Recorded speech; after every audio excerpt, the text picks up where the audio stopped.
Well, good afternoon, everybody. Welcome to Dylan Talks Tone. Welcome to the Just Gonna Say It podcast. It's Tuesday at 4 p.m., like always. We're going to chat about some stuff today. And also, we will have some time for some guitar questions. If you want to get those in, put a bunch of question marks in front of them, stick them in the chat over there, and I'll try to grab them. Also, I want to mention to everybody that we aren't doing any ads on these live streams. So if you want to support the channel, you're welcome to do so with a super chat or whatever else. And yeah, we'll drop what we're doing and answer those right away. Yeah, this is going to be fun little conversation that we're going to have today. A couple things. We have some pretty cool stuff going on in the pickup vault at Dylan Talks Tone right now with some acrylic pickup tops and tortoise shell and some pretty neat stuff. The tortoise shell pickup tops are translucent, so you can actually see the coil through them, which is pretty cool. And we've got a couple other designs that are going to be able to do that too. So you can check those things out. I've been playing around with some other laser stuff that you haven't seen yet. We have a new pickup model coming out tomorrow or Thursday. That'll be out this week, though. And we have a bunch of new content this week. We have new content on this channel. We have new content on the Dylan and Leslie channel. And we have new content on our other firearms channel, too. So we have a bunch of stuff going on. So that's pretty sweet. Yeah, man. It's awesome. I love it. This is going to be fun. It's going to be a fun week. We didn't have a live stream last Thursday, so we'll be back to schedule on that. It just kind of worked out on the holiday that, well, I never take time off. I'm paying for that now because we're busy and I'm getting caught up. So I was working late last night and doing some various things. We'll be caught up here today or tomorrow. I'll be fine. But, you know, anytime you take time off, stuff doesn't happen while you're not working. So that sort of had to happen. As well as getting caught up on some video content and all that kind of stuff. So we've been working pretty hard on that. Welcome to everybody in the chat over here as well. Let's see. Just saying hi to anybody, see if there's any questions over here. Saying hello to everybody who's there so far. So that's pretty cool. All right. Well, I tell you what. This is just observations. Okay. So if you're easily offended by things that people observe about you, then get some help. But what we're going to talk about today is the amount of time that people waste when they think people care what they have to say. It's weird to me. I don't get it. It doesn't make me mad. I'm not upset by it.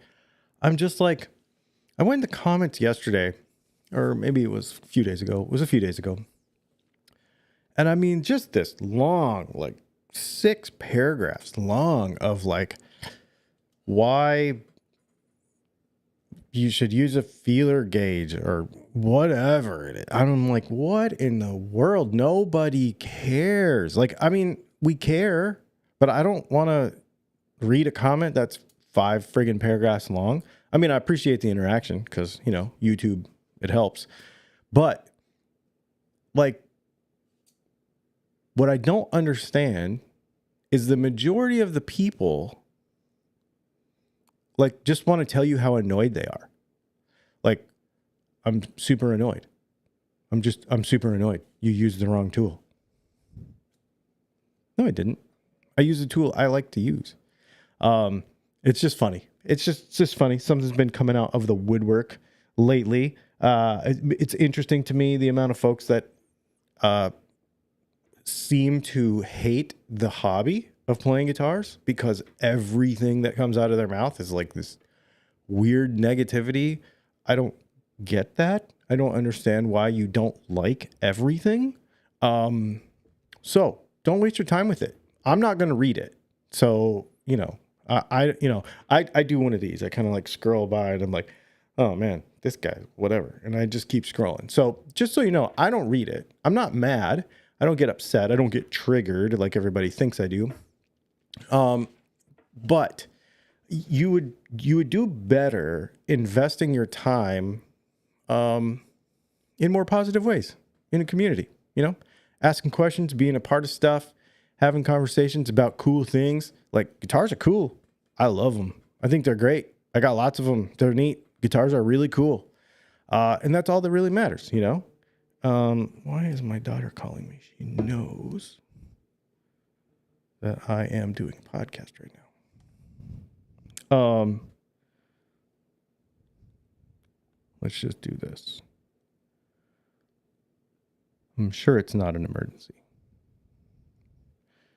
She wouldn't call me in an emergency. When you test pickups, what kind of amps do you use? Real, Sims, tubes, solid state? Thanks. Okay, so let's dive into that. Sims, that's weird. That's a dumb word. Doesn't make sense. There's three different kinds of main kind of amps that folks use these days. Okay, there is like a digital profiling amp or a profile of an amp, right? There's tube amps, and then we've got I suppose we've got some of the digital profiles on a computer, which I don't usually use. But it doesn't matter, really. Everything is so good that it doesn't really matter. I don't typically use a straight solid state amp to do baseline stuff. But I use a Kemper a lot. And I use Fender Tone Master quite a bit. I actually don't own any tube amps right now. They're just too much work. They're too big. They're too loud. They're too heavy. They're too much of a pain. And I can be a lot more effective, a lot more quickly with something like a Kemper. So I bought another one because this is my third one, I think. I would say for the most part lately, I've been using a Kemper.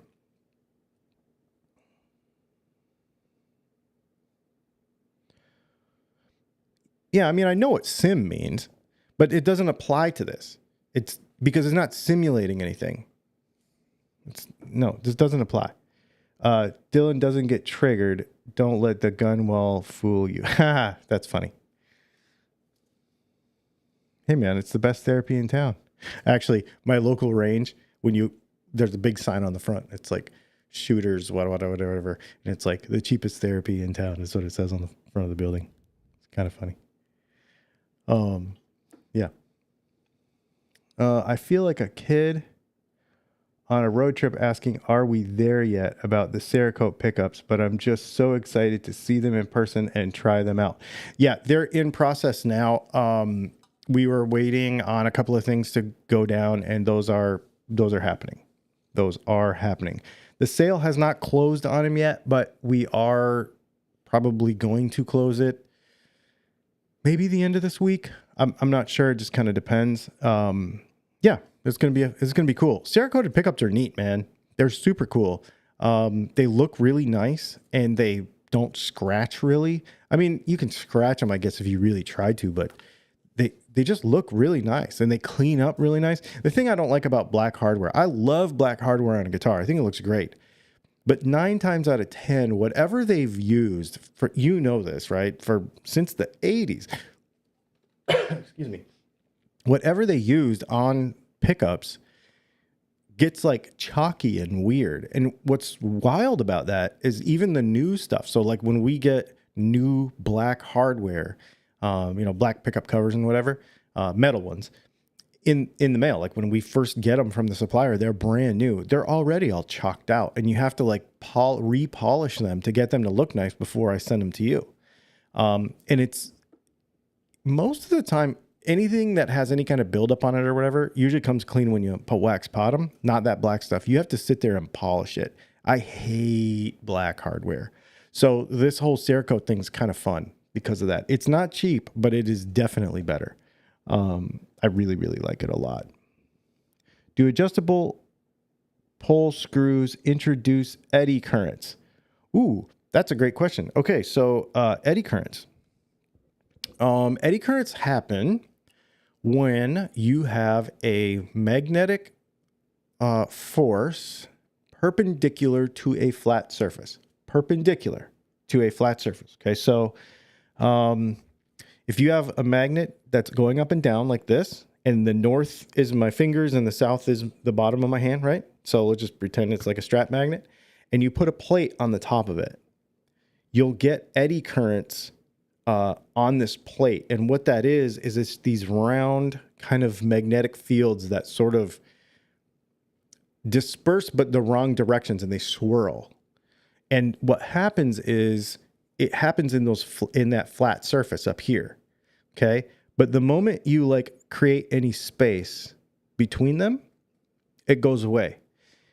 Anytime you break up that space or break up that surface, you know, like put slots in it or any kind of irregularity or whatever, those eddy currents will go away too. So you can do things very simply, like, I don't know, put a row of tape on top of your pickup before you put the cover on, and that will sort of break it up. Not as much as a space will, but so the short answer is no, because screw poles don't create eddy currents. A magnetic pole against a flat surface creates eddy currents in the flat surface. And why that's important is because it goofs up it goofs up the inductance that's happening in the coil otherwise. So it's like unintended distraction from the regular inductance that's going on in the pickup. That's kind of the effect of it. And so what'll happen is it'll cut some highs out and stuff. Now, everybody wants to make a big deal out of this about eddy currents. But the bottom line is this. If your pickup builder knows what they're doing, you will never know, because you can engineer around it. Just because a condition exists does not mean there is a problem, especially if somebody has thought about it. A good example would be DiMarzio's with brass base plates. A lot of cheap, junky pickups have brass base plates, but that doesn't necessarily mean that you can't have that condition present. DiMarzio has engineered around it. Many pickup builders have engineered around whatever so that there is no eddy currents that hurt anything, and the pickup sounds how it sounds.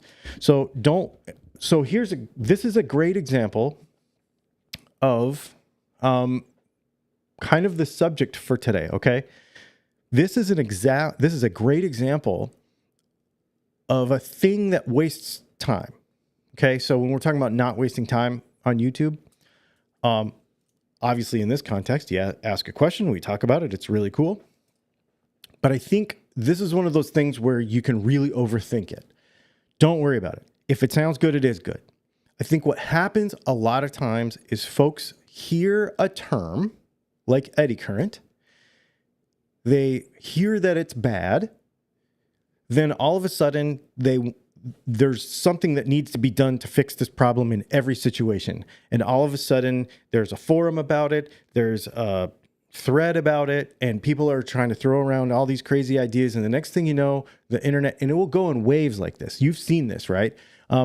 We always joke about true bypass, but like true bypass was a thing for like 5 years. Everybody was obsessed. Every pedal had to be true bypass. Well, no, they don't actually. Buffers are kind of good. Like having a buffer early in your signal chain is really good, actually. So it was like this made up thing. There was all of a sudden this huge concern. And then all of this time and money got wasted over a thing that didn't really matter, because if it sounds good, it is good. Always go back to that. If it sounds good, it is good. It doesn't matter what condition is present in the guitar. It doesn't matter. It doesn't matter if you have cheap pots. It doesn't matter if you have cheap caps. It doesn't matter if it's a Harley Benton. It doesn't matter. Nothing matters. If it sounds good, it is good. Okay. So, thank you for bringing up that question, because that's a great question, because it's a neat subject, but just don't overthink it. Don't worry about it too much. You don't need to worry about that. Cool stuff is cool. That's right. Oh, my other channel? Yeah, I put a channel on Rumble so that I could do firearm stuff, basically, is what I did. Where do we find the link for the Rumble therapy channel? It's called Cool Stuff is Cool. You should be able to find it over there. Yeah.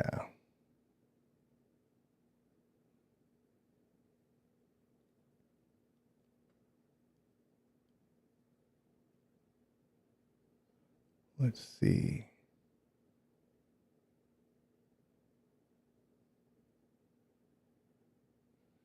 And I stole the Cool Stuff is Cool thing from Matt at Texas Toast, because he talks about that all the time. We talk about that all the time for that same reason, right? Like, if it is cool, then it's cool. If you think, I don't care what I think. Don't care what I think. Don't care at all what anybody thinks. If you think the guitar is cool and it sounds good, it is good. You do not have to answer to me. You don't have to answer to anyone, and vice versa. I don't have to answer to you either, right? Like, we just like what we like. Just tell me about it. Tell me about that, right? Like, that's what we want to talk about.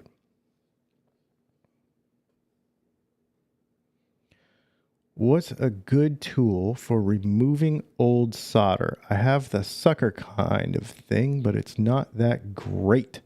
Okay, I would use, you can get it on Amazon. They make, oh, well, you're not here. So you probably have access to something like Amazon, but they have a braid. So it's a solder wick. It's called a solder wick, but basically what it is, I think it's brass, and it's just like this braid that you put on top of the solder that you want to remove. Then you put the iron on top of that. And as you heat that up, it sucks the solder into that braid, and then you just clip that braid off and throw it in the trash. So you can suck the solder up out of it. But it does it in it's called a solder wick. It does it in a wicking sort of way instead of a sucker. Solder suckers are good for surface mount stuff. So like if you have a circuit board and you've got a resistor that you're trying to get the resistor out of the circuit board and you don't want to do damage to the circuit board, that works good because you can put the solder sucker down straight over the little ball of solder. And then when you hit the button, it sucks the little ball of solder up. But if you're trying to get something like detach a wire off of the back of a pot, solder wick is going to be better in that instance. And it'll come in a little roll, and you'll use, like, let's say you're going to take a pot out of guitar. You're going to use maybe, I don't know, 3 inches of it or something. Because what'll happen is when it gets hot, it'll clog that part up, and then you'll kind of just pull some more out, clog that part up, because it'll suck the solder out into it and render it useless at that point. And then you just snip it off. So it's a consumable, but it works really good. That's what I would recommend. And I would also recommend making sure that you have a good soldering iron when you do that. Cheap soldering irons are really, like, low wattage soldering irons are difficult to use solder wick, because you have to be able to transfer the heat evenly through the solder wick and into the part that you're trying to suck out. So don't get frustrated with it. If you have a real low wattage soldering iron, it'll be more difficult.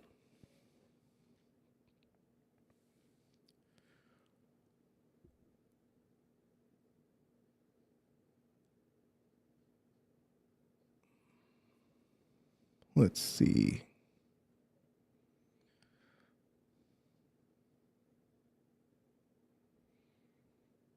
Okay, good.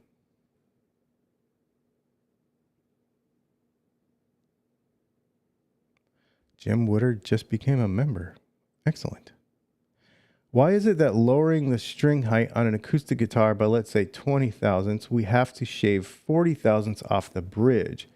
My simple brain would have measured 20 thousandths. What am I missing? Because it's a fulcrum. So you're halfway. The 12th fret is halfway between the nut and the saddle, okay? And the 12th fret is where we're measuring. So it's a simple thing of a straight line. Okay, so if we take my pen right here and we lift it up, if we lift it up this much, then in the middle is only half.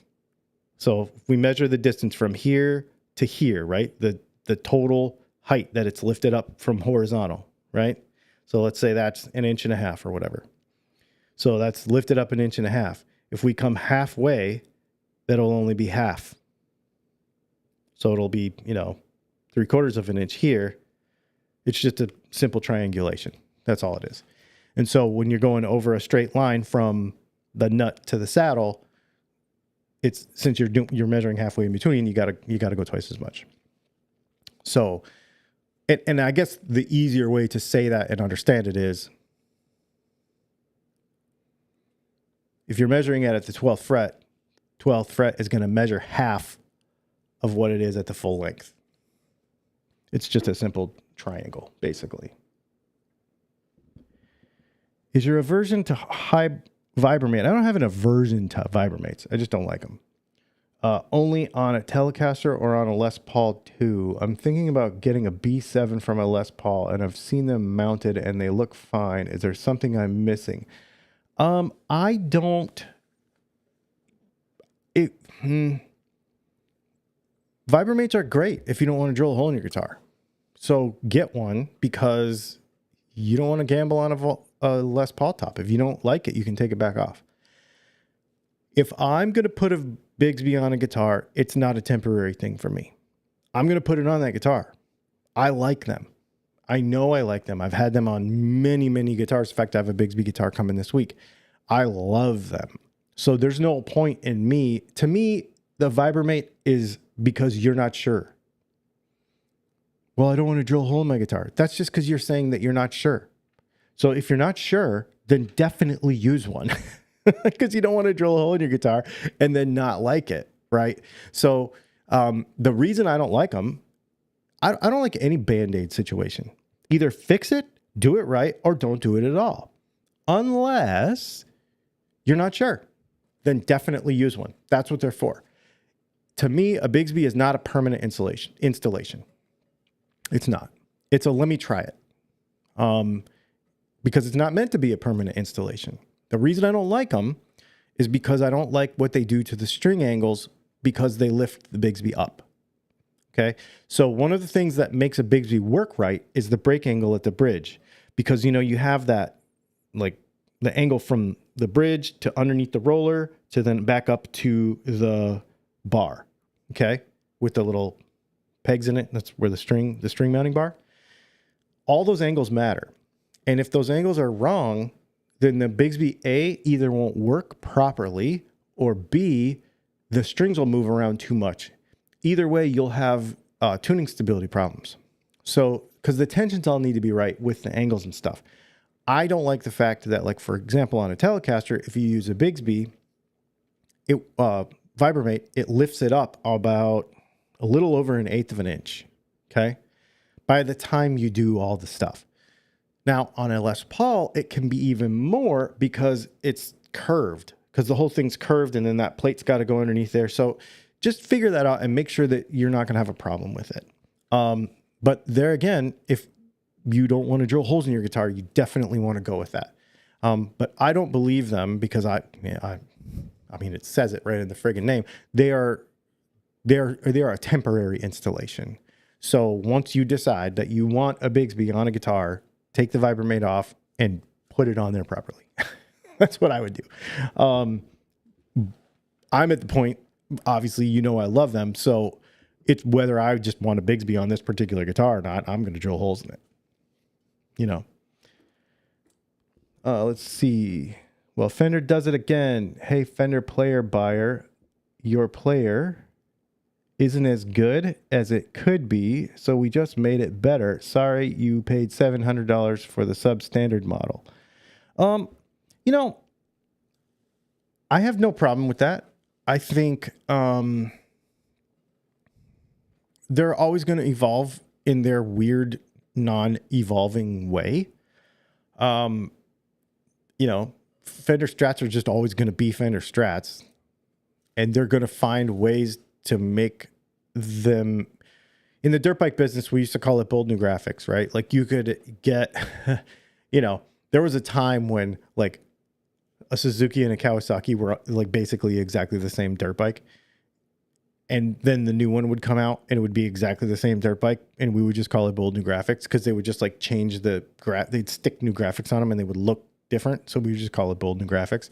That's kind of the way I feel about Fender stuff because it's just a Strat. So they're going to come out with a new model of pickups. They're going to come out because they always do. They're going to come out with, a new color combination. They're going to change up.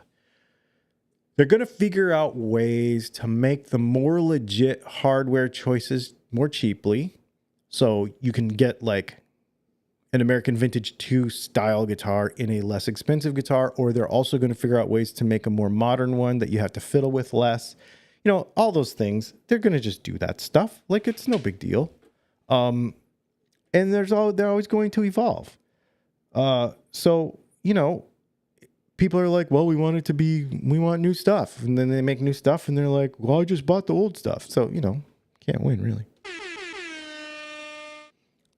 For ad free and yes, Bigsby's rock. Thank you, Sunbase. I appreciate the super chat. Appreciate it very much. Why and how would you adjust the height of it on a tailpiece? Does it affect tension and playability? If not, how would you adjust tension for playability? Okay, this is an interesting question. So I assume you're talking about a Les Paul or something with a stop bar tailpiece, like Les Paul, SG, anything stop bar tailpiece. The guitar was designed, okay, to be able to adjust the breakover angle of the strings behind the saddles.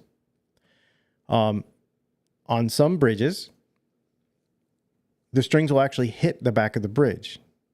And so you just raise up the tailpiece. The reason the tailpiece is adjustable is because the bridge is adjustable. And the bridge is adjustable because you might want the guitar to play differently. So theoretically, and I don't think people think about this, but theoretically, those two things should really move together, right? So if you want your action a little higher, if you go like this and you just make that angle higher, that's dumb. They're really supposed to kind of adjust like this together. That's what they're for. That's how the guitar was designed. Now, all the dorks are going to tell you that you have to worry about sustain and stuff, which is, it's a bunch of crap. So don't worry about that, but just adjust it however you need to adjust it. Raise it up. If you feel like your break angle is too steep, then just raise it up. This is where all the top wrapping thing comes from and stuff. It's because people think that you're going to kill your sustain on your friggin' Les Paul by raising your tailpiece up a quarter of an inch. Tell Slash. He'll laugh at you. Or he'll do that weird smirk from behind his glasses that he does. The one. So yeah, don't worry about it a whole lot, really. Just adjust it so that it works. That's the thing. Again, here we go with time wasting on the internet. And obviously, I keep saying it because we're in the forum for doing it right now, right? So it's not a waste of time. But these are the conversations that people fight about. These are the conversations that people get super annoyed about. A guitar that doesn't work has no sustain. So make the guitar work. So if you need to raise your action or play with your setup somehow, then raise that tailpiece up, according to how much you do it, or put it back down, whatever, however, but use it as a unit together because that's what it's for. That's how the guitar was designed. That's how they come. And just do that and just make it work. Make the guitar work properly. Don't worry about any of the other stuff that people make a huge deal out of.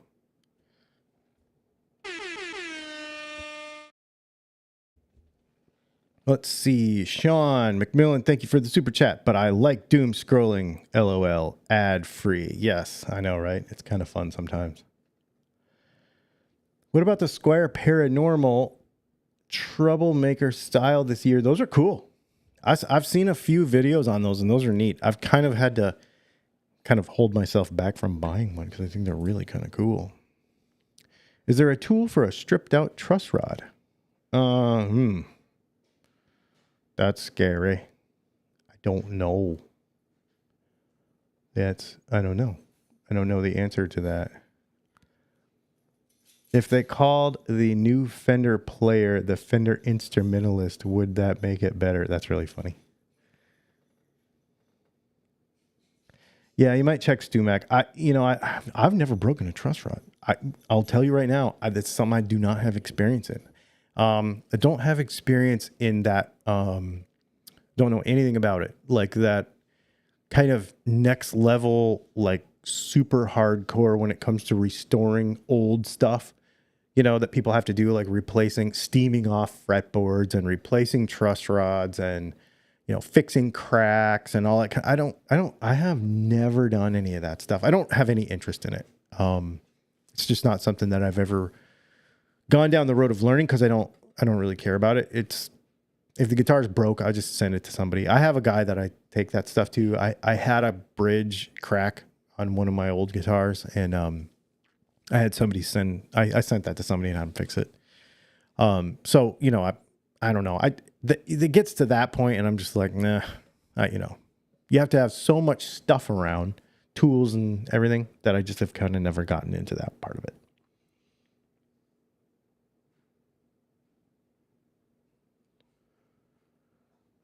Let's see. Gripper, truss rod, wrench. Oh, okay, cool. How important is a roller bridge on a Bigsby, or more snake oil parts that could fail? I think it depends on if you need it or not. I personally would not jump to a roller bridge. I have a Bigsby coming. We're probably going to do a video about Bigsby setup because I'm sure it's fine because Matt and Chris built it. So I'm sure it's fine. But, I always go over my own stuff. So we're going to probably go over some Bigsby stuff in the next couple of weeks. We're going to look at that. We're going to see how it works. I don't like roller bridges because, I don't like the way they sound. And what I mean by that is you can get a lot more weird harmonics and stuff because the vibration doesn't cut off at the saddle. You know how we always talk about on this channel, we always talk about keeping the energy between the saddle and the nut for as long as possible. That's what guitar tone is. So on an electric guitar, keeping that vibration energy, that transverse wave between the nut and the saddle for as long as possible. That's sustain. That is good articulation, all those things, right? That's what it is.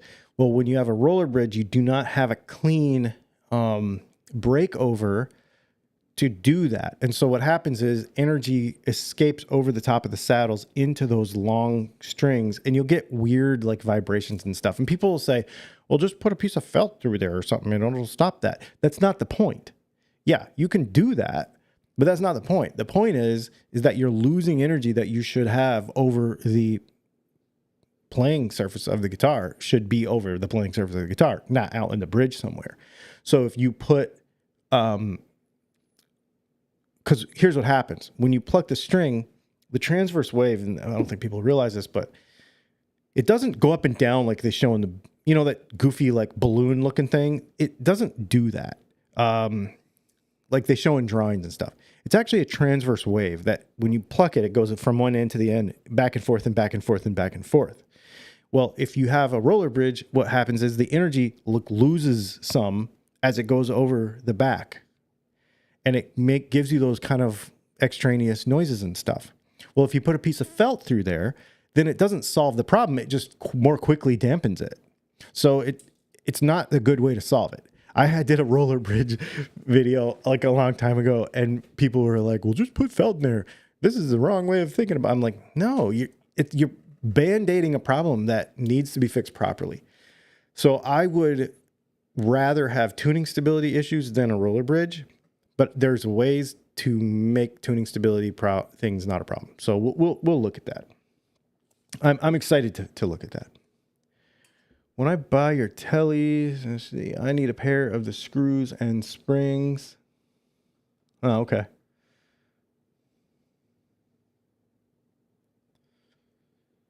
All right.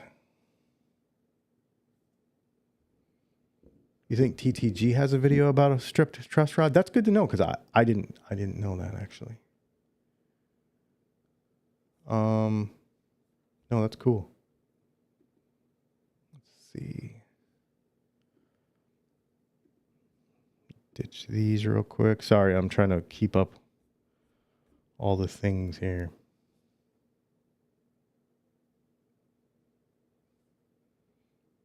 Ever do a BDR? I don't know what that is.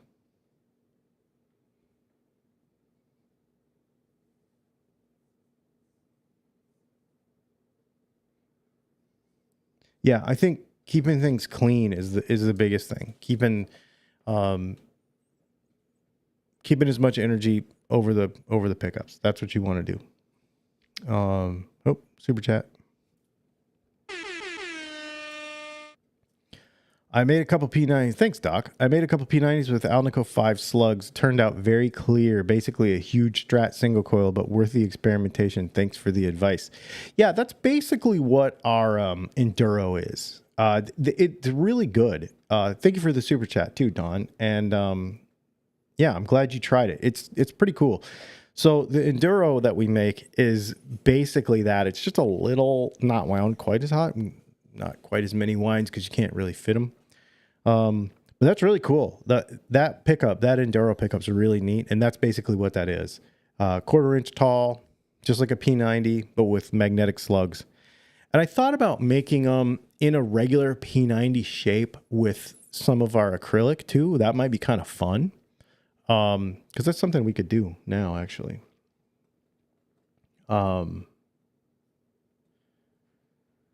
Yeah, that might be kind of fun. Man, the distraction of getting emails while we're doing this, and I'm seeing new knives in stock. It's kind of funny. Let's see. Somebody's talking about using an impact wrench on a guitar. Ooh, that sounds a little sketchy to me. I don't know. I won't judge anybody, but that sounds a little sketchy to me. Oh, wow.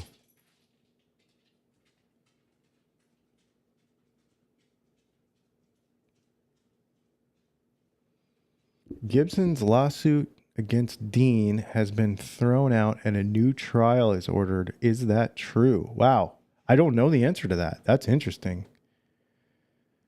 Is that interesting?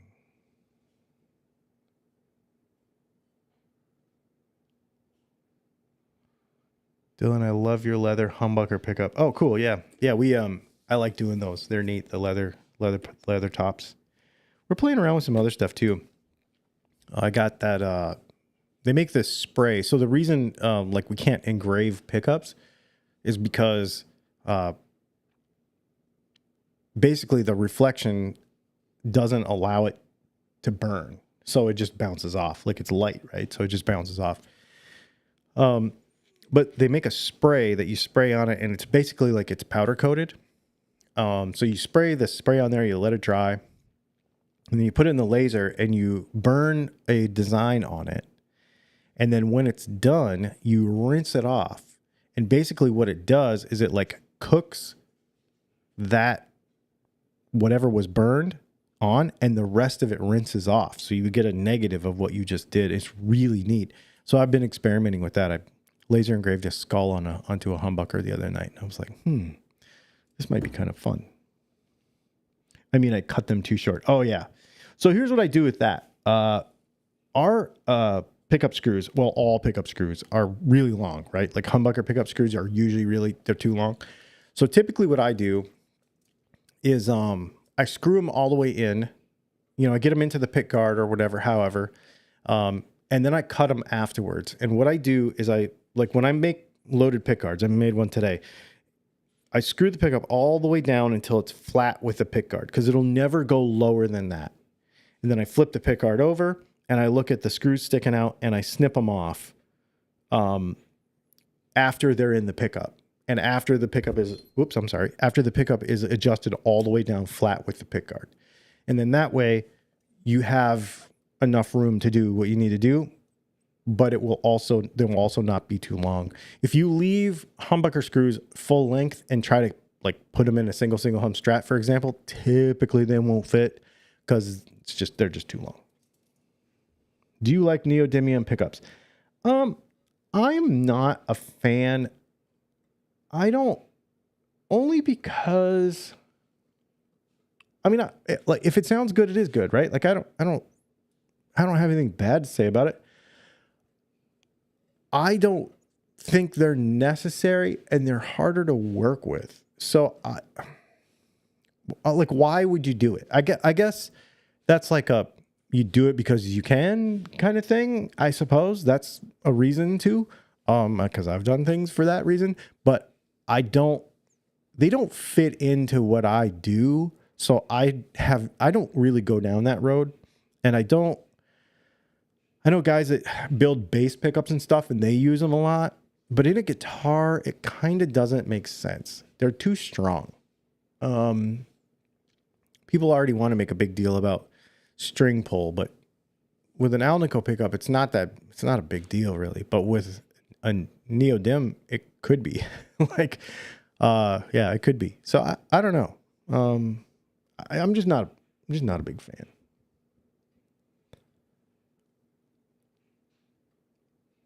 I wonder if using a slice of silica air abrasion gun to give the color a matte finish and then engraving it. I've thought about that. What we're going to actually try is once we get some stuff Cerakoted, we're going to engrave some stuff in the Cerakote, which I think is going to be pretty neat. I'm kind of excited about that. Part of the problem with doing some of that stuff is my laser is more of an industrial cutter. So when you start to look at really like super detailed stuff, it'll do it. But when you have to run it at higher powers, it's less accurate. So, it can be not as cool. So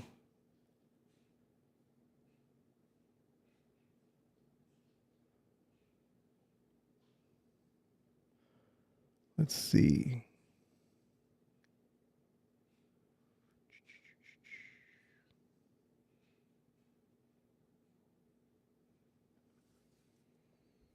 People talking about speakers.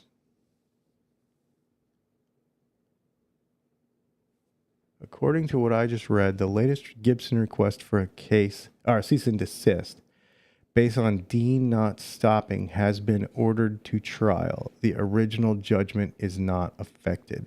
Yeah, so basically I think what that was is Dean didn't take the stuff off the website. I think they're trying to sell the guitars that they've got left. And that was against the rules. Don't copy stuff that has trademarks on it. I mean, if it's got a trademark, if it doesn't have a trademark on it, it's fair game. But if it's got a trademark on it, don't copy it. Duh. Everybody wants to make a big deal out of this whole thing with the Gibson deal, but and think they're these big bad guys or whatever, but it happens all the time. I mean, you can't put McDonald's on your restaurant. Like, you can't, if you started a hardware store, you wouldn't be able to use Home Depot orange or Lowe's blue. If you started a delivery company, you wouldn't be able to use UPS brown. It's not that hard. Pick a different color. So, the only reason it's hard in guitar stuff is because the lines have been blurred because Fender did it wrong. And Fender allowed all these shapes to become public domain. The only thing is Gibson did not. Gibson fought for it. And arguably, what's really interesting about this, people want to make a big deal about big bad Gibson, but Gibson is a fraction of the size of Fender. Fender had the money and the time and the resources. They could have fought for what they could have fought for, but they didn't. And they waited too long, and they didn't. Gibson saw that, and, of course, they had the whole fight with PRS and stuff, but, I mean, all that stuff matters. Like, all of it matters. I'm 100% in support of a company who fights for their intellectual property. I think intellectual property is really important. It's what we have. Our knowledge, especially if our knowledge and our developed product is what we have, then we fight for it. Everybody should. If you own something, or if you have an idea or whatever, then you should fight for it. Don't let anybody steal it. It's yours, and I'm not going to steal your idea. I'm not going to do that. I respect that.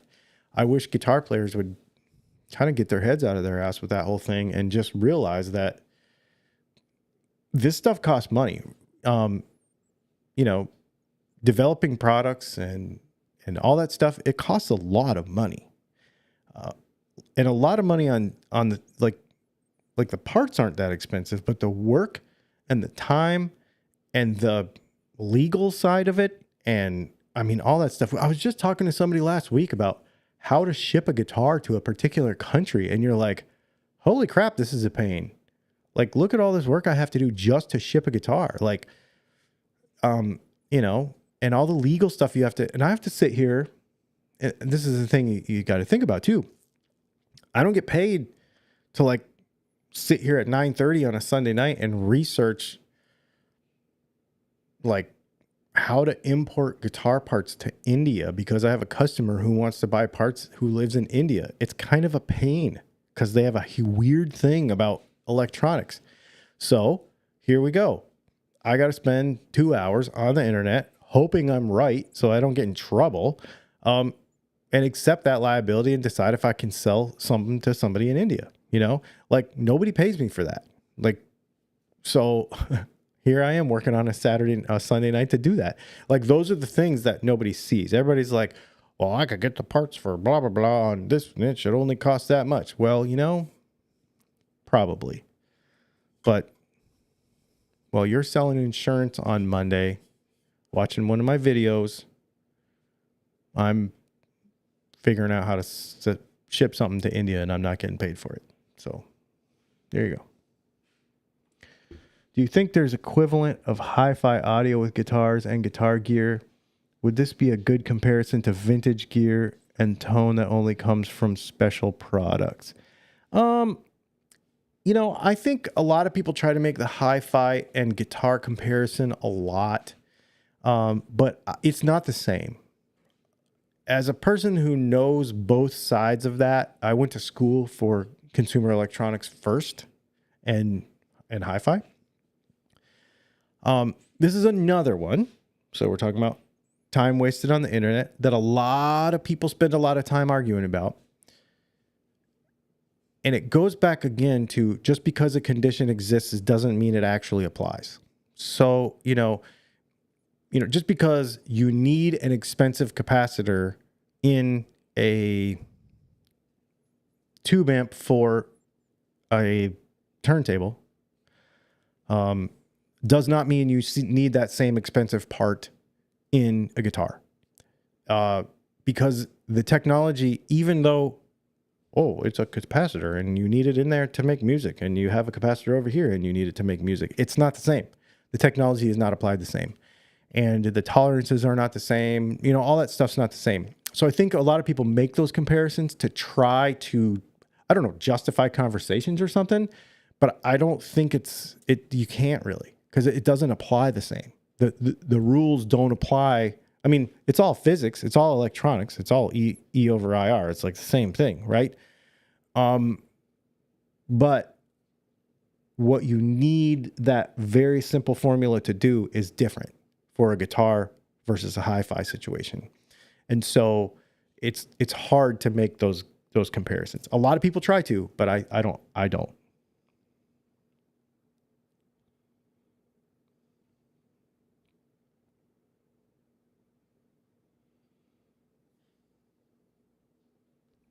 Yeah.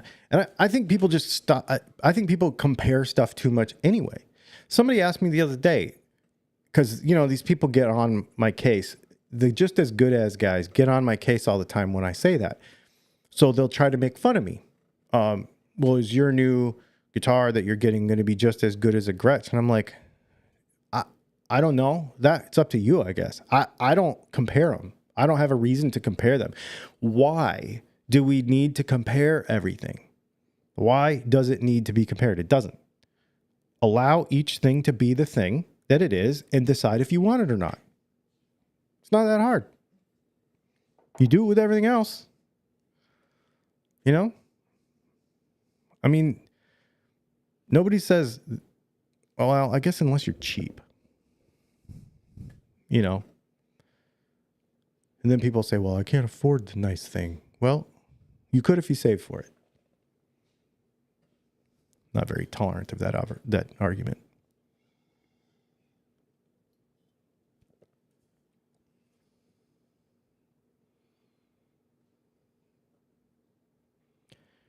The snake oil is similar in the hi-fi world and in the guitar world. Scarcity mindset. That's what it is. That's exactly what it is. It's all about that. It's an internal problem. It has nothing to do with the gear. Contentment or, okay. You could say, well, that's easy for you. You have nice guitars. I do. But I am just as content playing a $200 Squire. I don't care. Because I can allow that guitar to be what it is.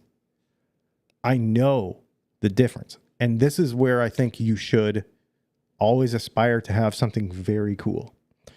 This is if you would buy a Les Paul, okay? If you would save up and you would actually buy a Les Paul and enjoy it and not be a just as good as guy, but actually allow yourself to enjoy having a real Les Paul because they're freaking cool, man, then it would help you, not hurt you. It would help you enjoy all the other guitars. It would help you enjoy a $200 guitar. It would help you enjoy, all that stuff. I don't understand the mentality. I was just thinking about this earlier. I was using the fountain pen I was using as a Lamy Safari. It's like a super entry level pen, but it's kind of like a standard. It's like $30, right? I have Mont Blancs. I have really cool fountain pens, but when you understand what a good thing is, you really do, and you really enjoy that thing and you appreciate that thing, then it will help you to appreciate all the other things. Instead of like bitching about not having it or my cheap thing's just as good as I hate that argument. It drives me insane. I mean, it doesn't I'm not mad about it. I'm actually kind of bummed out, I guess. I'm more bummed out by that argument because it's like, why do you waste your time on this? Because we are having fun over here. Yeah.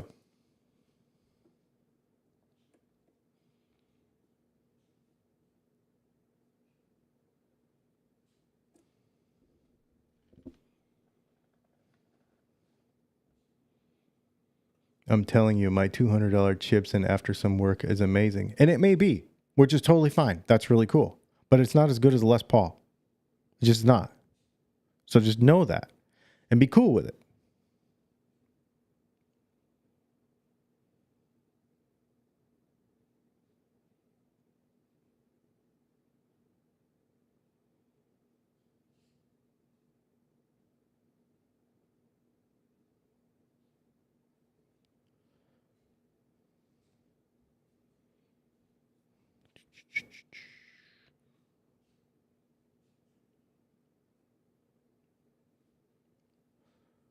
All right. Well, you guys, this has been fun.